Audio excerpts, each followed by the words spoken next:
I want to welcome Marc Tobin is our special guest once again. He has been very gracious with his time and his knowledge in getting us all on the same page and helping us understand the complexities of life in Israel, especially regarding some of the things that tends to confuse us here in the diaspora. And we are grateful to Marc for his knowledge and his time. And Marc, before we begin, I know I speak for everyone in offering our sincere condolences over the loss of your wife recently. She's spoken in our community, and some of us were able to participate in the funeral live. And I know she was a very, very, very special woman to so many in the Jewish community, and we offer our sincerest condolences over your loss. Thank you. Thank you for being here. So there have been more questions than answers in this whole election season. Israel went to the polls recently and overwhelmingly elected a government that is a lot more right-wing than what we are used to. And it's got a lot of people around the world curious, concerned, and just unsure of what the future holds. And as a way of introduction, I want to just I want to read something that I saw on the Times of Israel, and this is from David Horowitz, the editor-in-chief of the Times of Israel. He sent out a message to that actually Zona shared with all of us, to paid subscribers to the Times of Israel, and his introduction was as follows. Day after day, as he negotiates the staffing and agenda for his incoming coalition, Benjamin Netanyahu is openly preparing to turn Israel from a remarkable democracy, the only one in the region, with all of the healthy strains of a powerful political echelon rubbing up against the brakes of a liberal judiciary, into something approaching untrammeled rule by a narrow, relatively homogeneous, hardline majority. Day after day, he is concertedly awarding even more power to extreme ideologues who he and we all know will abuse it. His conduct since his November 1st election victory is shocking, indeed incomprehensible, even taking into account the complications of forging a government among radical, emboldened egoists. And the consequences are potentially devastating. What we are witnessing, in short, is a moment of destiny for Israel, a moment of drastic, fateful, fundamental change. The Times of Israel is not normally, I think, a hysterical newspaper spreading theories that are so far left and far radical. So I want to know, what is your take on the new Israeli government, and what is your take on the land of Israel that has elected, by and large, by some margin, this new government? So it's a lot to talk about, and the floor is yours. Okay, first of all, thank you very much. It's always great to speak with everyone. Listening to something, not participating. Hopefully they can hear me. Can you hear me okay? Yes. You can hear me? Yeah, go ahead. Can you hear me? Okay. First of all, it's great to speak with everybody. I just will note that I got on at what was 12:30 and 35 seconds. I got a WhatsApp from my father and a phone call during that time asking me where I was. So I was there. But just so I know, I did get on time. It just, there is a time difference. You are right on time. Don't worry about it. First of all, just by saying that David Horowitz hates Bibi, hates Prime Minister Netanyahu. I don't think he is normal. He is within the norm. I think he's become radically left in the last couple of weeks, or in the last couple of months, leading up to the election and after the election. I think the Jerusalem Post is as well. I think the sky is falling attitude that's both David Horowitz and Yaakov Katz from the Jerusalem Post have been putting out, I think it's a little ridiculous. The government hasn't been formed yet. We don't know who will get what position yet. We have a feeling who will get. But I'd also remind you that since 1977, when Menachem Begin won the election, and the Likud came to power in 1977, there have been 3 non-Likud-led governments since 1977. So the basic assumption of Horowitz and Yaakov Katz that we're going into radical right-wing territory I think, is a wrong assumption. Since 1977, the governments have almost universally been right-wing. There were only 2 that were labor-led. One was in 1992 with Yitzhak Rabin, when he signed right after that, after breaking his promises of not negotiating with the Palestinians, signed the Oslo Accords. 1999, Ehud Barak, which we know his failed attempt at Camp David, which led to the Second Intifada. We can also maybe say that the government formed by Ehud Omer in 2005 after the demise of Ariel Sharon might have been considered a left-wing government, but that's it.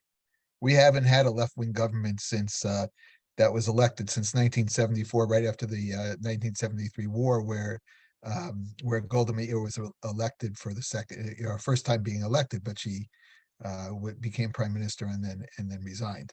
So I think they go over the top. I think that Israel and the United States and probably a lot of countries today have this problem with democracy. Democracy does not mean who the people that we elect the people that the newspaper editors want. Democracy is the will of the people. And the will of the people in Israel spoke pretty strongly here. Prime Minister Netanyahu, or Prime Minister-elect Netanyahu, won a coalition of 64. You need 61 to form a coalition. We hadn't had a coalition of more than 62 in, I think, 4 or 5 years. And he won that coalition. By and large, Israel is a right-wing conservative country. It's not a left-leaning country. We're pretty split evenly on a lot of things, but we definitely lean toward the right. This whole idea of liberal democracy and whatever else David Horowitz spews all the time, it's nice. It's a nice idea, and Israel does hold the rights of everybody. I think they're getting ahead of themselves by talking about fascism and talking about radicalism and things like that. We just had a member of the government from the Meretz party say about people going to Joseph's tomb that they don't care if the soldiers, the real Israelis, get killed as long as they can go to their, Joseph's tomb and celebrate there. Those are things coming from the left. There's a lot of radicalism on the far left as there is radicalism on the far right. I don't think I think we have to have a wait and see attitude. I do think sitting in the chair of government brings out responsibility to people. Smotrich, who everybody is afraid of, his first name escapes me right now, was considered an excellent transportation minister when he was in the previous government. And I'll just point out, the last government that was headed by Naftali Bennett and was quote unquote a liberal democracy government, included the Arab Party Ram. Part of the platform of that government was that there would be no LBTG legislation because the Islamic Party would not agree to it. They're more conservative than probably most Israeli conservatives. But nobody talked about that. There was, in fact, no legislation passed in the 18 months that codified anything with respect to LBGT, single sex adoption, couples of single sex adoption, things like that. That wasn't at all legislated because of Ram having a veto on that. So I think we tend to get ahead of ourselves. I think the same thing happens in the United States. And today, with the echo chambers that we have in social media and people getting to read whatever they want and only reading what they want, we tend to get into that. We also don't have debates. You know, it's very easy for Mr. Horowitz and Mr. Katz at the Jerusalem Post to write these things when nobody's challenging their rhetoric, or nobody's challenged their statements. So I think we have to take a wait and see attitude with the government. There's a reason why this government won. And it's not only because Bibi was a better campaigner than Lapid and he was able to join people together. Ben-Gvir and Smotrich attracted people because there have been some real problems in Israel in the last few years, especially with crime. Crime mostly in the Bedouin areas, but also in the streets of Jerusalem and in the streets of mixed cities. And I think people wanted a change. Rudy Giuliani was elected mayor in 1989. New York City didn't become a radical right-wing place. They voted for Rudy Giuliani because the streets were unsafe. And I think that happens. And, you wouldn't say that New York City became a bastion of conservative radicalism. People want to feel safe. And I think that that's a lot why they voted for Ben-Gvir and a lot why they voted for Smotrich and on the right. So that's my opening salve, and then now we can go from there. Well, thank you. Tell me a little more about Ben-Gvir and Smotrich. What can we expect from these guys? I mean, there's been a lot said about both of them, and it's where I think we in the U.S. are getting messages from a lot of different places, most of them negative. So, what do you expect from the governing style, and what changes do you see taking place in Israel as a result of the new government? I know you're not in any official position, but do you have any speculation of what might be? Well, I didn't vote for their party. I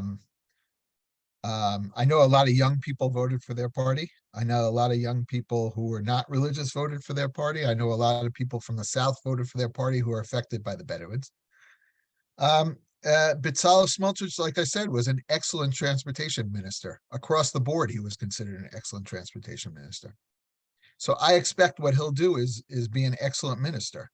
I do think that he'll probably try to promote his agenda, which I think some of the responsibilities he has will be over the West Bank and about legalizing certain areas that hadn't gotten permits to build in certain areas. So I think he'll probably make that a priority of his. I think he'll want to toughen up the police ranks and the army in the what we call, Judea and Samaria, or the West Bank, where I think there's been a feeling that it's been a little bit of the Wild West with the Arabs, the shootings and everything that's taking place, especially in the last 12 months. I think that's what he'll do. I believe that Ben-Gvir will be, as the police commissioner, I think he will try to be a little tougher on the Bedouin societies in the area, the lawlessness that we have in the country. I'm not so sure, he won't be good. I have no idea. I know that we had a previous police minister who was Bar-Lev. His father was the famous Bar-Lev from 1967, 1973. In the army, he was the chief of staff.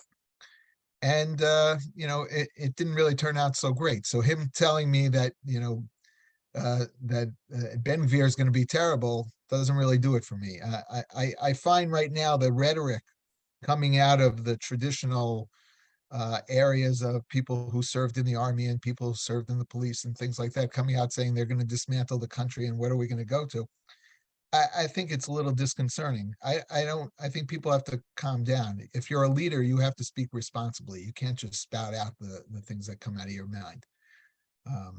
So that's I don't know what they'll be. I'm hoping that they'll be good. I'm hoping that they'll be a breath of fresh air to some of the things that we've been experiencing. There was a reason why they were elected, and I think that they feel that they have this responsibility to their electorate to do what they were elected for. All right. Now, tell me a little bit about your thoughts about their take on religion. As you know, we're a conservative synagogue. We're concerned about religious pluralism. We're concerned about some of the things that for many of us should have happened many years ago with regard to the Kotel and the compromise that Bibi made and then turned his back on. What do you expect to see with regard to religion and government, and and how, if any, they will mix? I don't really see that there's going to be much of a change. I think that there's a lot of rhetoric right now. The previous government with them, with their government was, when they had a government and the will to make these changes, didn't make the changes that you spoke about, the Kotel agreement, enforcing the Kotel agreement, or many other or even conversion rules and stuff like that. They didn't do it. I don't think that there's necessarily an appetite in Israel. Remember, Israel is made up of, I think we have 9 million people and almost 6,500 Jews. There's not a big desire on the part of the electorate to see these things. They're not big issues for the Israeli electorate.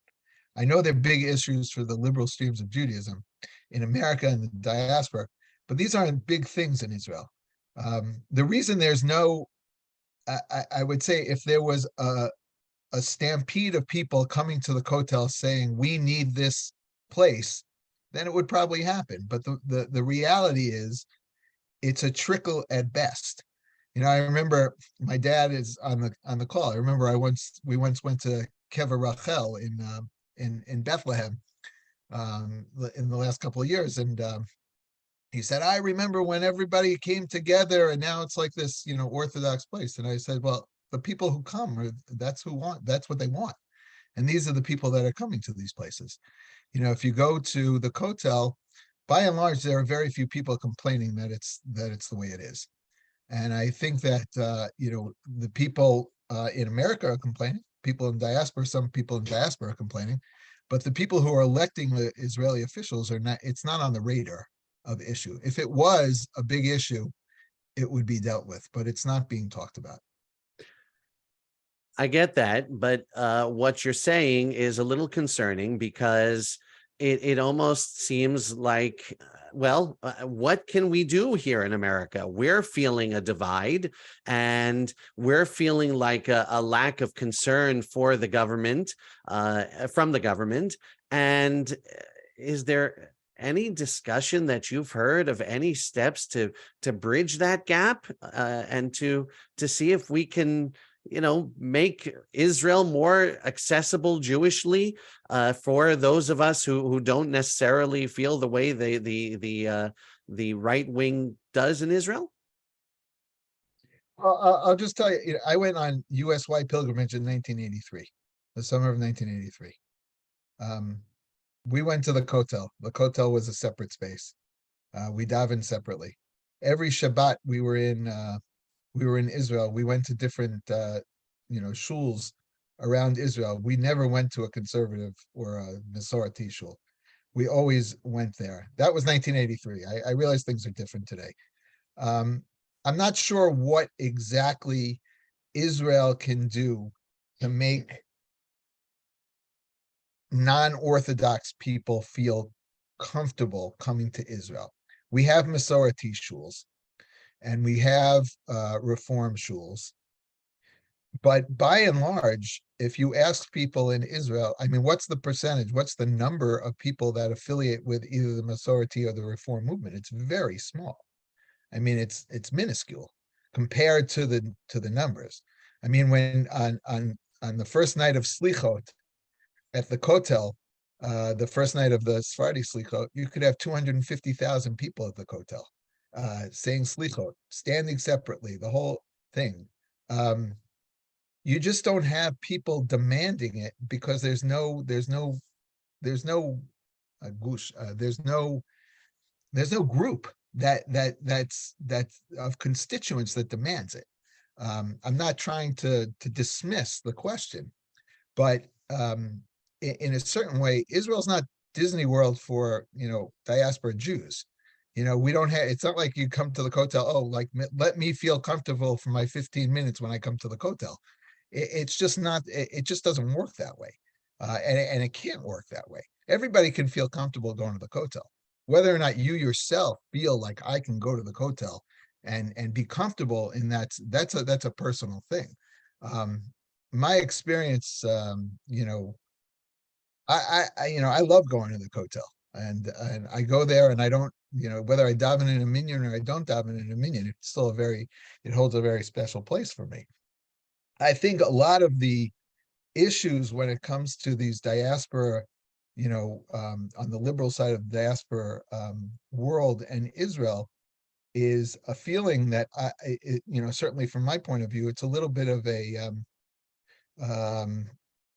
feeling that diasporas want the liberal movements want Israel to say, yes, we agree, you're okay. Just be okay. Just come, do your thing. Okay, there are certain places you can't go. Would you go into it? Not Loudale, but there are certain places that. Something.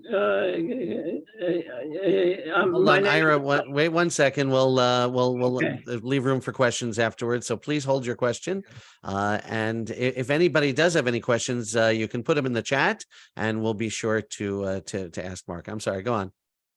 I don't want to be dismissive, because I know it's like I myself personally, I think it's the Robinson Arch area of the Kotel. I myself believe it should be an area that's more fortified, there should be more done there, and there should be more groups there.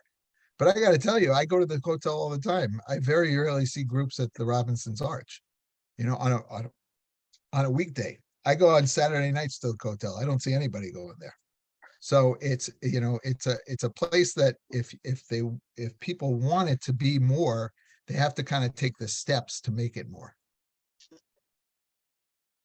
So what, all right, a couple of questions on that. So what's your message to the American Jewish leaders who over the past few weeks since the election have been saying, I'm starting to question my own loyalty towards Israel, and these are big AIPAC supporters or whatever. But now with the new government coming and with the changes people are thinking might happen, they're starting to say, boy, well, hopefully they're saying we'll see where the chips fall, but they're starting to say, I'm not sure if Israel is a place for me.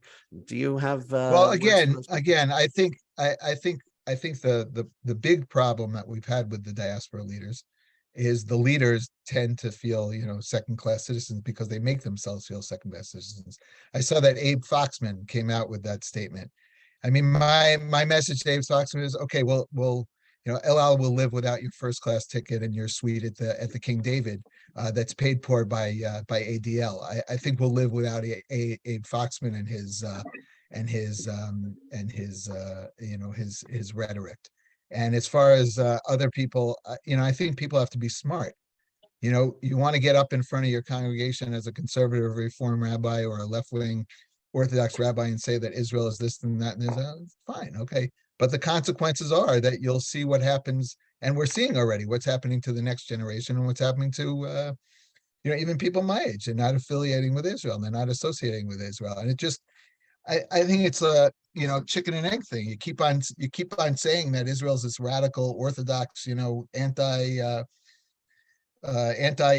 progressive Judaism place, then you're going to have a situation where you're going to lose your congregation. You're going to lose the people. I just saw an article today that someone said we need to bring 2 million Jews, 2 million young Jews to Israel to reignite them with Israel. Well, we've been doing Birthright for how many years? Birthright's brought a lot of people to Israel. What more do we want to do? You want to make Israel what? We have to be woke for it to be acceptable to certain people. We have to be what? We have to, I don't know. I think that people want Israel to be exactly what they want. It's just like democracy. We want democracy as long as if we believe in exactly what it says. We don't like democracy when the majority go against what we believe.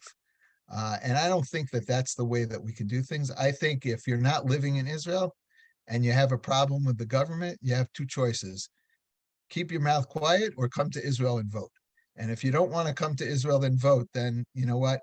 Keep your money and keep your organizations and stay out. In the end of the day, and I hate to be so blunt, if God forbid something happens, Israel is open to everybody and it'll always be open to every Jew. And if you say, Israel, I don't believe in Israel, okay, so maybe one day you'll need to believe in Israel the way it is. So I don't know what to say, other than when you're not living in Israel and you get paid by the Jewish community, and you became very wealthy on the heels of the Jewish community. I think it's you have a responsibility to be a little bit humble and a little bit say, okay, this is a Jewish community. We have some issues, but let's keep it behind closed doors, and if we have things that we want to say, let's keep it in the right forums. But going to the New York Times and to all these things, I don't really think that that's the right forum to do things. All right, thank you once again. If anybody has any questions, please put them in the chat. We'll be sure to ask Mark.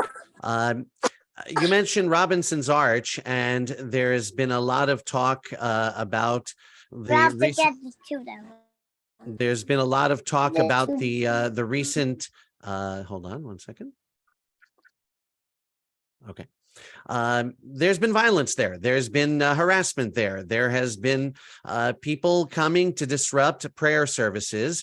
And basically, we're hearing a lot of silence from the government, from the establishment, at least I am, about what can be done about this. Can anything be done about this? How do you create a safe space for those who are not in the Orthodox stream of Judaism to come to the Kotel and feel part of the Kotel, feel the holiness, the kedusha of the Kotel? I think that event with the bar mitzvah, which first of all, obviously was a disgusting thing. I mean, I have no real tolerance or patience for it. I think that the Jewish Agency actually put in security now at the area, which is a shame that we need that security. I think that it's unfortunate, and I hope it doesn't happen again. And I tend to believe that it won't happen again. I think, sometimes you don't expect certain things and then they happen and then you have to deal with them afterwards. In Israel, we're very good at reacting after the fact. It's part of Israel. We bring a million Russian Jews because we have to bring a million Russian Jews. And then afterwards we say, hey, where are they going to live? Let's get them into these temporary housing and then we'll figure it out when they get on the ground. So I think that happens sometimes. I'm hopeful that we will address the issue properly. And that won't happen again. But I do think, there's things happen that are awful in everywhere. And you can either throw gas on the fire or you can, try to put the fire out. And I think we all have a responsibility to try to put fires out and not to make them grow bigger. And I think that's where that's where leadership comes in. And I think that's where people have to be smart in the things that they say. Okay, let's talk a little bit more about this new government, the government, not the new government, the old government, the Netanyahu. What is it about this guy, and why? You talk about Israel being generally right wing. Well, why is he the only guy, the only candidate, the only person who can save Israel from its troubles? Why is, here in America, we have term limits and Netanyahu is going on, I think, year 16, not consecutive, but why hasn't the Likud found another person to take his place? That's a great question. I wish I knew. I voted for Bibi a lot of times. I voted in a lot of elections since I've been here for 24 years. I haven't voted for him in the last 2 elections or 3 elections. I'm not sure. I asked the same question. Why can't we find another leader? I think he's a very powerful personality. I think he's probably in the top, 0.1% of genius in the world. I think people feel there's a certain population that feels extremely safe with him. Bibi is not a right-wing fanatic.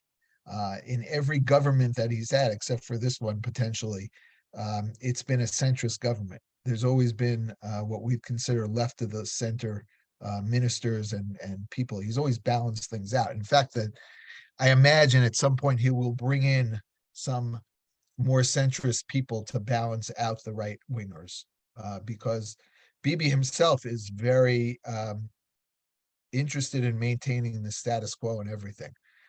I don't think Bibi is interested in any kind of annexation at this point. He's much more interested in peace deals with Saudi Arabia and others. I don't know. I think he has a charisma that attracts certain people. In fact, the very people that he attracts, he's the polar opposite of. He is a non-religious, very wealthy Ashkenazi Jew, non-religious, and his natural partners are the religious. His natural partners are the Sephardi population. So it's unclear to me, but he has a magic. And the problem that the other side of the aisle, or the other side of the electorate, has is that there's not 51% that wants to get rid of Bibi, and they only run on a platform as we have to get rid of Bibi. We've had a number of elections where we could have had a government with Bibi and some centrists and others, but the people just didn't want to sit with him. I personally did not want him to be prime minister right now. I wanted him to move on and do something else, but this is what we have. This is what democracy is, when the people decide who their leaders are. I guess it's one of the faults of democracy that everybody has a voice and everybody gets to vote. You can't only have David Horowitz voting. You keep talking about that you didn't vote for Bibi. I don't know if I'm allowed to ask you who you did vote for, but you can. Well, I'm Israeli. I can tell you how much is in my bank account, who I'm going to vote for. I can tell you that. I voted for Ayelet Shaked. And I voted for Ayelet Shaked for three reasons. One is I very much wanted to vote for Yair Lapid. I wanted to vote for Yair Lapid because I thought first and foremost that he was a mensch. And I think that he promoted a certain type of leadership that I very much liked. But when he made his speech at the UN about the two-state solution and going back on that, I just had no appetite for that. And I also didn't want a government that was reliant upon Meretz and the Labor Party, because I really, they're as much as Ben Gvir and Smotrich turn people's stomachs, they turn my stomach in the way that they talk, in the way that they project what their ideals are. And I just think it's just not where I'm at. I voted for Ayelet Shaked because I thought either she would be the 61st vote for Bibi, and therefore she could be a stop to some of the radical policies, or she would cause it to be a deadlock, and Bibi would be forced to step down. I think he would have been forced to step down if he didn't win this election. So that's what I voted for. And I guess I think I know all the people that voted for Ayelet Shaked. I think we're all friends. So that's very funny. Tell us about the question that has come up over the past few weeks is Netanyahu's legal troubles. And I've got to admit, I don't understand the whole deal going on, but I know there are things going on trying to just make that trial go away. So can you speak to that and help us understand that a little bit? I don't think he'll be able to make it go away. They may pass a law that says a sitting prime minister's trial can be postponed until after he's a sitting prime minister. I don't, there's a French law like that. I don't think any of us know what the legal status of the trials. I know they're calling like 450 witnesses, so it's not exactly going to be a short trial, and they're all intertwined. the cash or whatever gifts for favors. There's those. There's the Bezic one where he allegedly gave favors to the owners of Bezic in exchange for good coverage in the newspaper and on the internet. I think we're going to have to let it play out and see what it is. I think so far there hasn't been any kind of home run for the prosecutors yet. And I don't think there's been any kind of complete debunking of any claims by the defense. So it's a strange kind of thing. I think it's going to go on for a long time. It's not really in the newspaper that much or on the radio. So in fact, you have to remind me that it's actually still going on. Is there anyone else who can eventually replace him? Is there anyone rising through the ranks that has the same kind of poise and statesmanship and an understanding of Israeli society that might one day be the heir apparent? I'm sure there are. I don't know if that person's in the public eye yet. I'm sure there are, but I have a lot of confidence in the people of Israel, and I think when the time comes when the new Bibi when Bibi leaves the stage, I'm confident that we'll have the right person that comes along. Okay. Switching gears a little bit, I want to ask you about your thoughts on the recent wave of anti-Semitism taking place here in the United States. We have a new Netflix movie that came out this week, which portrays the IDF in a horrible light from all the way back in the War of Independence, adding to the fire. We have Kanye West, we have Dave Chappelle, we have all kinds of things going on right now.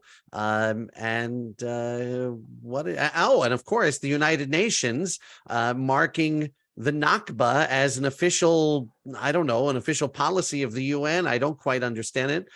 Can you speak to any of those things and any Well, thoughts? I think I'll start with the UN. It's pretty irrelevant, the UN at this point.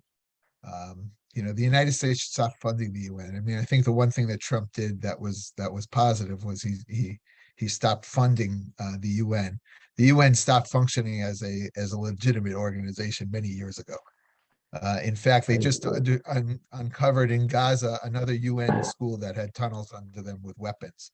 The UN representative in Israel yesterday, I believe there was a situation where a Palestinian with a knife and a gun attacked two off-duty soldiers, and one shot them dead.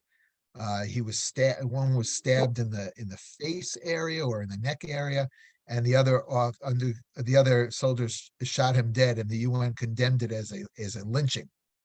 I think we have to look at David Ben-Gurion.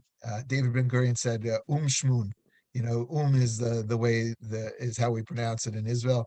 He said that it's meaningless. What are they going to do? They're going to kick out Israel? Okay, kick us out. I mean, what are you going to do? So what are we not going to get? Oh, what do we get from aside from heartache? I mean, all of us, what do we really get from them? That's why I think it's funny, just an aside with Zelensky and talking about how Israel's not coming to their aid.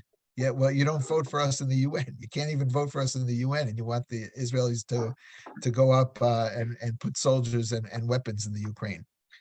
So I think that as far as the anti-Semitism, the first thing I would say is the writing's on the wall. I don't think I moved to Israel 24 years ago. I wouldn't tell you that the places I don't think the United States of today is the same United States that I left. In fact, if I contemplate coming back to the United States on a trip, I have to have a real discussion with myself whether or not I would walk around New York City with a kippah on my head. I see things that are happening. I just saw an article about a guy getting hit in the head with a baseball bat in New York City. I don't know what's going on. I mean, people say whatever, the anti-Semitism from Dave Chappelle and Kanye West and this other guy that Trump met with, if this was against any other group, people would be outraged, I guess, except Asians. It's Asians and Jews that people really don't care too much about. I think to a certain extent, I think Abe Foxman should focus on that instead of telling Israel what they should do.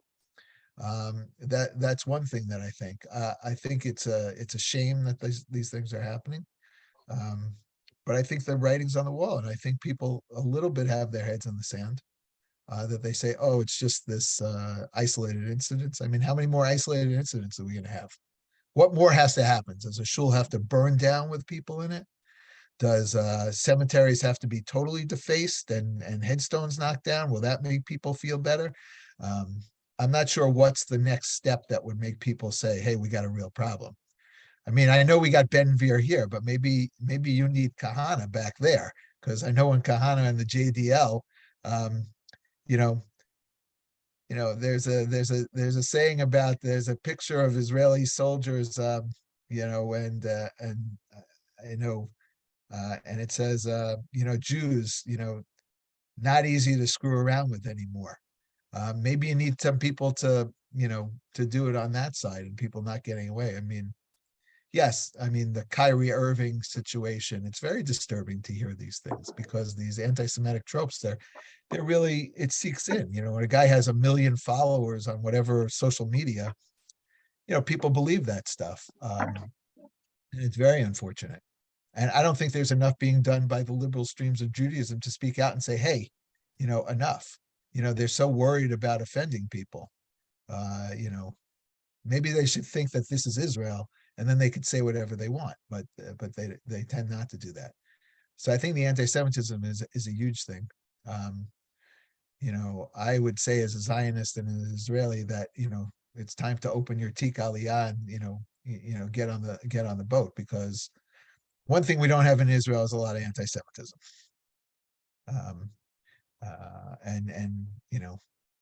Jews are getting beat up, but they're not getting beat up because just they're Jews, so. And they say that there's never been a 75-year period in the history, in the modern history, in which fewer Jews have been killed in the world ever since the establishment of the state of Israel. So that's a very, very good point. Yeah.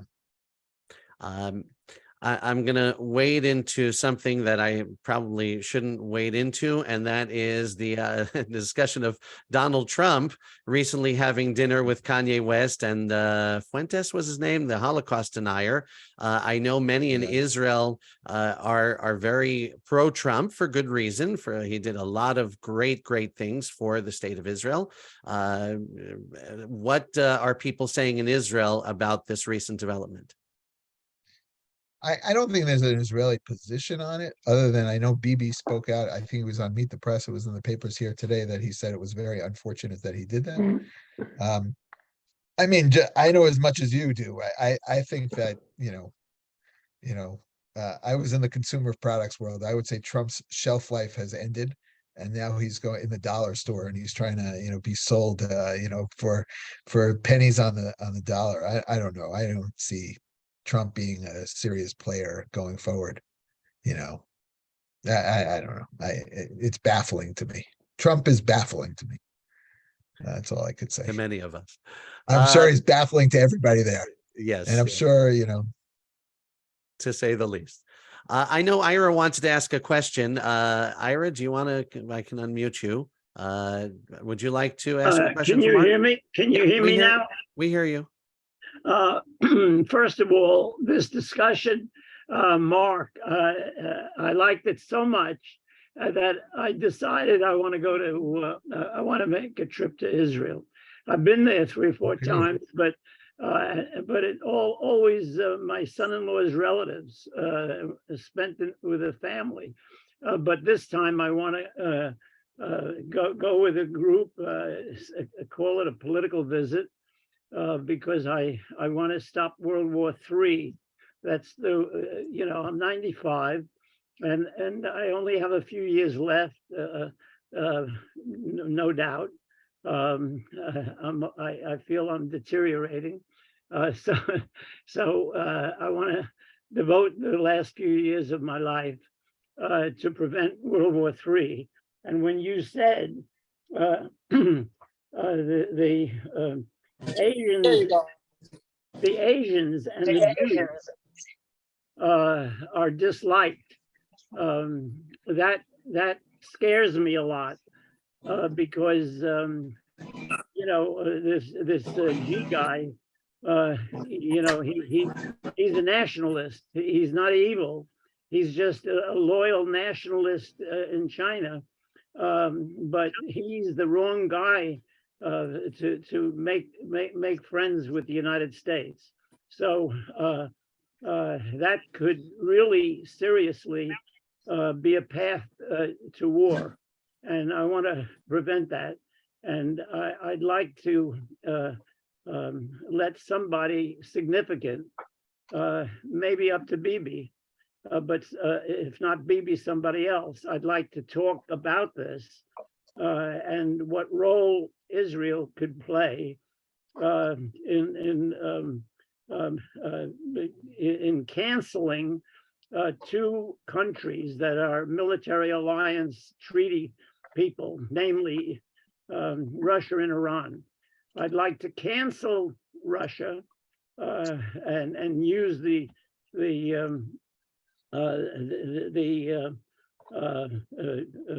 Ukraine situation and the treaty alliance, the NATO. Never has NATO been so strong and united. Let's use that. It wasn't Biden who put together. It was the NATO asking Biden to please lead us. We need a leader, and I'd like to see Russia cut up into three countries. So I say all this to let people know what the future. We're in very dangerous times, Israel, I think, is a light unto the world, and will play an important role in trying to cancel Iran and Hezbollah and get put Lebanon back into its former position as a decent country, not run by a gang. It's bad enough we have three criminal Central American countries, but Africa has like 50 countries. And Ira, we have about 10 minutes left, so right. I want to right. move on. I'll say this about Lebanon. I can't comment on China or Iran or on Russia, but I think Lebanon it gets what Lebanon deserves. And until they decide in Lebanon that they're going to get rid of Hezbollah and Nasrallah, Israel certainly would like to take out Nasrallah, I'm sure, and take out Hezbollah. But so far, he's being protected by the Lebanese people, and they haven't been able to vote him out of power or vote Hezbollah out of power. So I think we can only do so much. I think we're doing a good job of preventing them from getting missiles and preventing the Iranians from having too much influence there. But, they had that storage blow up a couple of years ago in the middle of Beirut, where nobody seemed to really decide that they needed to get rid of Hezbollah after that. They nearly destroyed all of Beirut. And so I think that there's only so much that Israel can do. One other thing that I wanted to bring up that you probably hear a lot about is the Supreme Court and the way this government may curtail the Supreme Court and the judiciary as part of this is part of the oh my God, the house is flying on fire. What's this government Supreme Court? The United States Supreme Court? No, the Israeli Supreme Court, and the Israeli judiciary. I don't think Israel is much different from other countries. The difference in Israel right now is how judges are selected. In America, judges are selected one of two ways. State judges are elected by you, and federal judges are appointed by the Senate.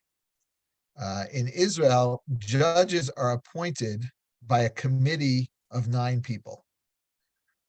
3 Knesset members, 4 Knesset members, 3 members of the Israeli Bar Association, and 2 members of the Supreme Court, which means that in essence, a majority of those electors are from the same ilk. They're non-elected people. So everybody talks about this radicalization that Israel's going to do for the courts and the judiciary. All it wants to do, I think all the right wing wants to do, is make it so that it's, the people decide, just like in America, the people decide. So I think if you frame it that way, it's a little different than they want to radicalize the judiciary. They just want to make it so that the will of the people is exhibited through the judiciary, just like it's through the legislature. And that's the same way that happens in America. Democrats appoint Democratic judges, Republicans appoint Republican judges. That happens in America, should happen here. So just that point. I want to talk, I think we have a couple of minutes left, 5 minutes. Well, we'll stay as long as you want. So go ahead. So I want to focus on some positive things. We always talk about, lately everything is negative about Israel. Oh my gosh, what's going to happen? What's happening here? What's happening there? Where democracy is ending, and we're going to start shooting gay people in the streets of Tel Aviv, and everything, that these terrible things that happen. None of that is happening in Israel right now. Nothing like that is happening, and nothing will happen like that. We are a thriving democracy in the Middle East, surrounded by enemies and critiqued like no end. It used to be we were critiqued by Big Brother from the diaspora. Now I think we're critiqued by Little Brother in the diaspora.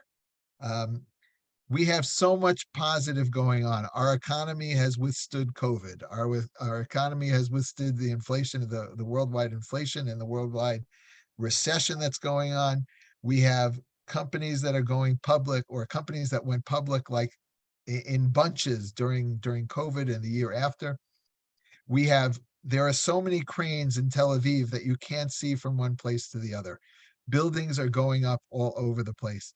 My parents live on a block that has 2 cranes right now. There are 2 buildings going up on their streets. The housing prices are through the roof, which is a terrible thing, but it also means that there's a lot of demand and people are buying houses.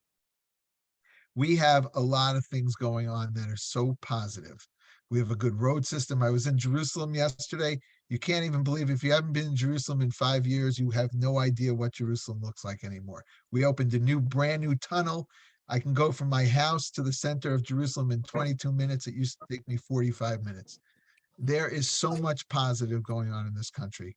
And with all the negativity that's spewed by oftentimes professional Jews, the reason that there is a problem with the younger generation of Jews is because the older generation of professional Jews has decided that they're the most important thing, and it has nothing to do with anything else.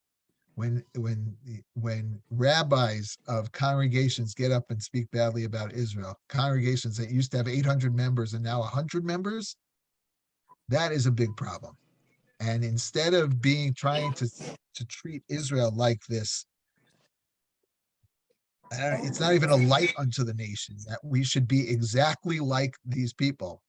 You sometimes can't be exactly like, everybody can't be exactly like you.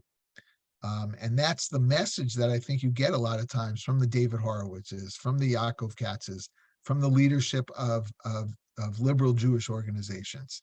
At the end of the day, Israel is a place that will be there for the Jewish people. Benjamin Netanyahu has a new autobiography out. I don't know if anybody's read it. I haven't read it. I read a couple of excerpts about it. But I think Bibi, his motivation in life comes from 2 people. It comes from Zev Jabotinsky, who was his father's mentor, and his father. And his overriding philosophy is that Israel needs to survive and do whatever it can to survive. That's why he's gone out on the limb and done the things that he's done, I think, about the Iran agreement, because it was he believes it's an existential threat to Israel, Iran. and he wants to do everything he can to prevent them from getting the bomb.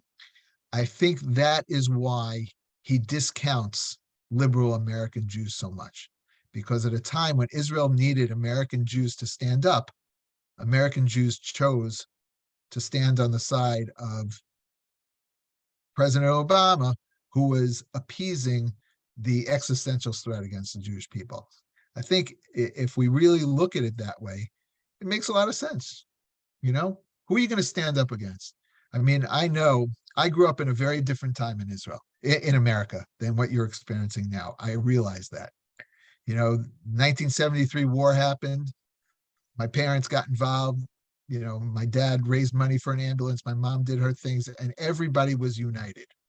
When things are not so crazy, people, tend to fight. It's just like families. I guess in crises, everybody, comes together in a time of crises. And when there's not crises, you tend to fight about the things that you need, that are not.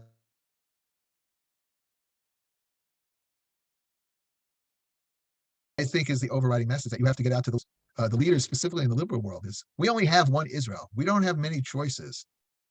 You're either with Israel or you're not with Israel. And if you don't want to stand with Israel, then you can't take Israel when you want it. You can't only take Israel when it's good for you. I personally think all these people who scream about the Kotel and scream about the lack of religious pluralism, and it's very easy to do that when you're sitting in your comfortable couch, somewhere else. You want to make a difference in Israel? Move here, vote in the elections, start a conservative shul, do these things. Otherwise, it's very hard for me to take it very seriously. And I don't mean to be a preacher about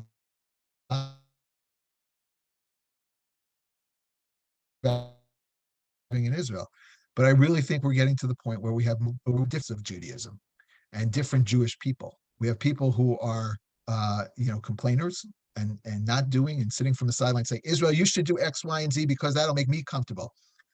I live in Israel for 24 years. Israel has given me many more things than I've given Israel. And I appreciate that. I am here to be a member of the Jewish people and member of the Israeli society.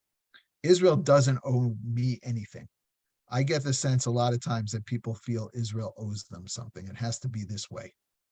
And so I think the real thing that's going on right now is people really think Israel owes them things. And they can't accept that Israel is not exactly the way that they want it to be.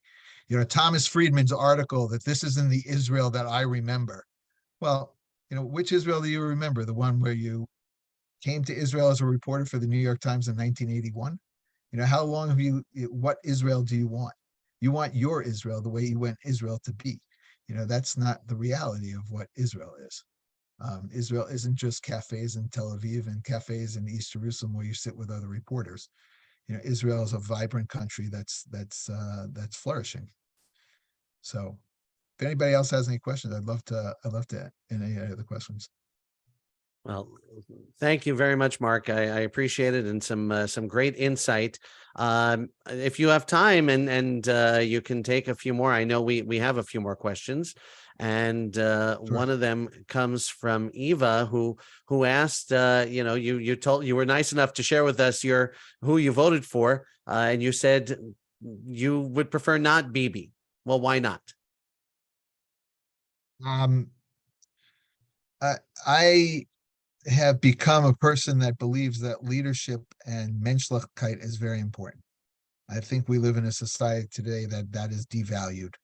And the people who are leading countries, not only in Israel, not only Benjamin Netanyahu, but in all over the world, that idea of leadership and menschlichkeit has been thrown out the window for the tweet or the echo chamber of wherever their people are. And I think that that's a really important thing. If we don't have good people leading us, then we're not going to have a good society. I think it filters down. You have positive leaders and good people on top, then those values come down to the people. That's why I wanted to vote for Yair Lapid. I think that that's why I voted for Ayelet Shaked, because I think she's a good person. I think we have to go back to that Maybe it never existed. Maybe I'm just in a fantasy world that we didn't. But I think that we can have good people running countries. And I think that that will trickle down. I think that that affects children. Leadership affects children. I think it affects the attitudes of how people grow up. And, that's what I think. Thank you. And the last question that I think I have for now is Rabbi Yafi asked, we've been hearing that Arab Israeli municipalities are not receiving the same attention as Jewish municipalities. Tax dollars not being allocated the same way. And that's why there has been a rise in violence in these mixed areas like Lod and Yafo and places like that. Can you speak to that? What have you heard? I don't think that that's the case. I think that they get allocated. I think Ram was just in the government for 18 months, and I think that they did what they could do. I think part of the problem with the Israeli Arabs is that they just, their leadership fails the population, just like I think the leadership in the Haredi world fails the population. You want to side with the PLO and you want to side with all these radicals. That's what you want to do in the Knesset, or you want to increase test scores in the areas where your people, or decrease violence. That's a decision that the people who go into power have to make. So far, they've decided that it's more important for them to be on the side of the Palestinians and Palestinian nationalism than it is to accept that they're Israeli Arabs and they need to, be part of the Israeli system. In my ideal system, there would be two parties. And those two parties would have, each side would have Haredi representation and Arab representation and Sephardi representation and Ashkenazi representation, and we'd have people that were really out for their constituents. Here, we don't have that right now. And I certainly don't think the Arab members of Knesset are looking out to help the Arab community as much as they're looking to grandstand on Arab nationalism. Thank you.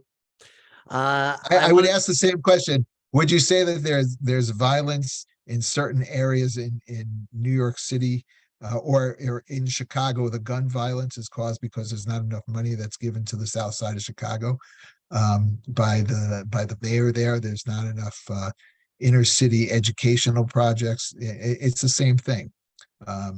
It's a kind of a chicken and an egg situation. You've given us a ton to think about and a ton to discuss, and that's what we do here. So if anyone would like to join us on Wednesday at 12:30, Marc, you're welcome back. But we'll discuss all of this. And if anybody has any follow-up thoughts or anything, we'll definitely share that. We get together here every Monday and Wednesday at 12:30 right here in this Zoom room. So all are always welcome. I'll just say one other thing. Go ahead. Before anybody gets carried away with all those Netflix films, and especially this new one coming out about the evils of the evils of the IDF and everything like that, is realize where the rules of engagement and the ethics of the Israeli army are so strong. I have a nephew that fought in the war in 2014. He was in Gaza. He was a paratrooper. Before he could shoot into a building, he had to get permission from his commander. Okay. I have a son who was in the paratroopers. They trained with American Marines in a village that's a mock-up village that's supposed to be a refugee camp. Now, aside from the fact that all the Israeli soldiers are about 5'10" and about 170 pounds, and all the Marines were about 6'4" by 6'4", and that he told me that he didn't realize the F word could be used in so many different ways. One of the things he took out of that week of training with the Marines was the Marines said, "We shoot first and we ask questions later." Okay, Israel doesn't shoot first. So all these stories that you're going to hear, it's all made up. It's all look, war is hell. And anybody who is in war and anybody who's had a child in war, it's one of those things that you go through that's hell. I'm sure there are things that happen during war that people aren't proud of at the end of the day. But as I said to each of my three boys when I sent them off to the army, and I said it to each of my nephews when they've gone off to the army, I would rather visit you in jail than visit you in the cemetery. And when you're faced with people whose goal is to kill you, I would rather them sit in jail because they fired too quickly than me have to visit them in a cemetery. And anybody who says differently is just not honest with themselves. So all these shows, it's a bunch of baloney, and it's a bunch of crap. And it's a shame that Netflix puts it out. And oftentimes it's, these are stories written by Israelis. And I'll say that, just like that's just the way it is. But Israel is the highest level of ethics in its military. And we know that. And I think everybody knows that. But you know what? Can I just Gotta pick follow on up the on Jews that something. for just 1 second? You just said at the very end that some of it is made up by Israelis.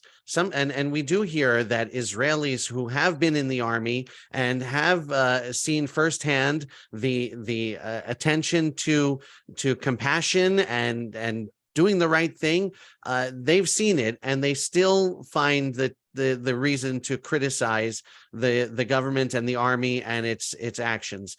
Can you explain that in any way? Because we certainly can't.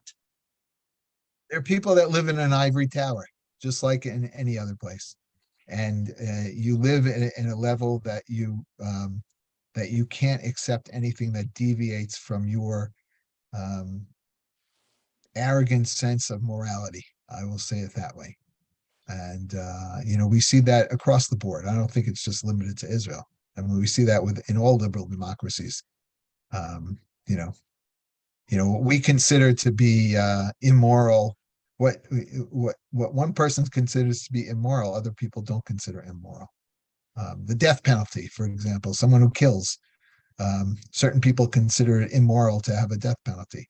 Other people don't consider it immoral. I don't know if one side has the monopoly on what is the correct way of looking at it.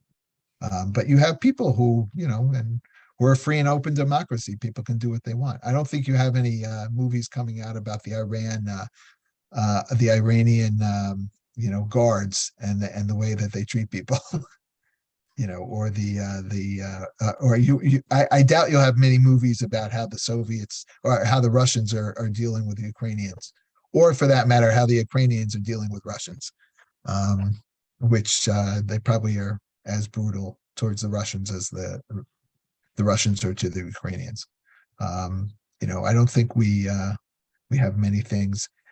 Last I checked, nobody was, I mean, they actually were checking about the bombing, the blitzes on Germany to end World War II.